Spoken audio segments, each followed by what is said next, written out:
And so Fred asks, what techniques do you follow to get siloed departments to add functionality when it improves the company's value stream?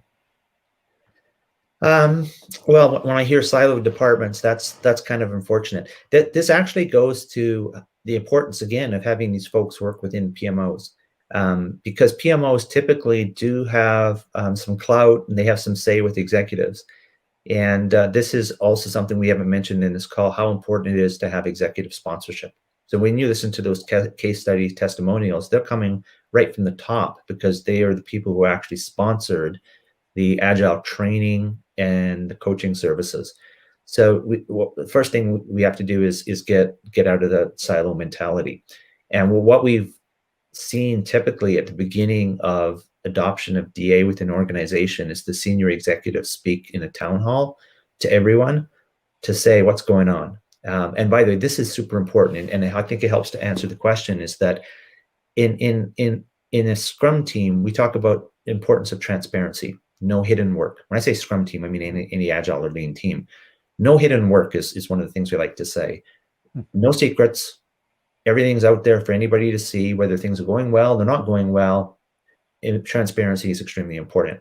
We invite people to come to the daily meeting to observe what's going on. We show them burn down charts, Kanban boards, no secrets. That's important, not only at the team level, but at the organizational level. So if you're going to do a transformation, and by the way, we differentiate between transformation and adoption. Adoption is like plopping something in to the existing. Transformation is a longer term.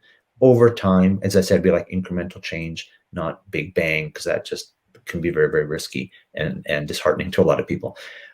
So transparency at the organizational level. What we like to do is show, improvement boards, have town halls to let everybody know this is not a business process re-engineering exercise. It's not a downsizing exercise.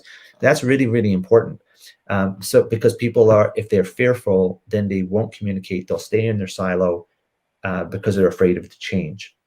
So transparency is important. Executive sponsorship is important.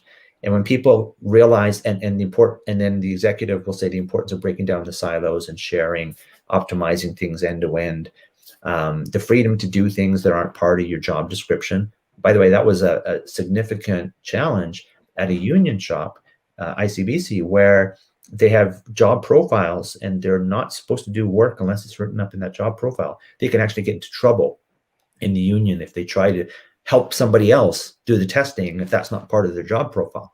So one of the things we did subsequently as a result is we actually created new job profiles that encourage people to work outside their discipline, which is this helps solve that silo problem, not just between departments, but within the teams themselves. You often have silos where people are specialists. They're not generalizing specialists because they're not encouraged to go outside the job that they're officially being paid for. Yeah. So. Yeah, well, I'll add on that. I know we're getting pretty close on time, and I'll just say, so if I was answering this as a value stream consultant, so I'm going to kind of step into that mode for a second. I'd say, well, one of the techniques we would use is we would map our value streams, right? So we would do a mapping to understand what does it take to deliver that value, and again, not just the development value stream, but the development value stream and the operational value stream, and again, any others. Again, something like support, type, marketing activities. Then we would start taking a look at some of the factors for improving value stream management. Do we have a lot of dependencies? Do we have bigger blocks of work that are being handed off and potentially handed back? So we have integration errors, right? Not integration errors maybe in the work that a team is doing, but integration errors is we're actually getting more and more of the functionality that's required for something to be meaningful to our customer.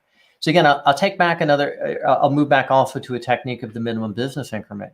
It's where we're taking a look at all of the functionality that potentially in the development stream, development value stream needs to be updated, right? Again, features in multiple different products that multiple different teams or siloed departments are doing.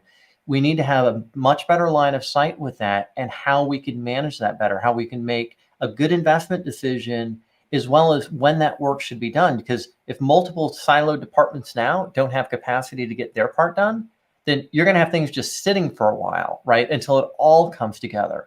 So what options do we have? in our value creation structure, how we've organized our teams.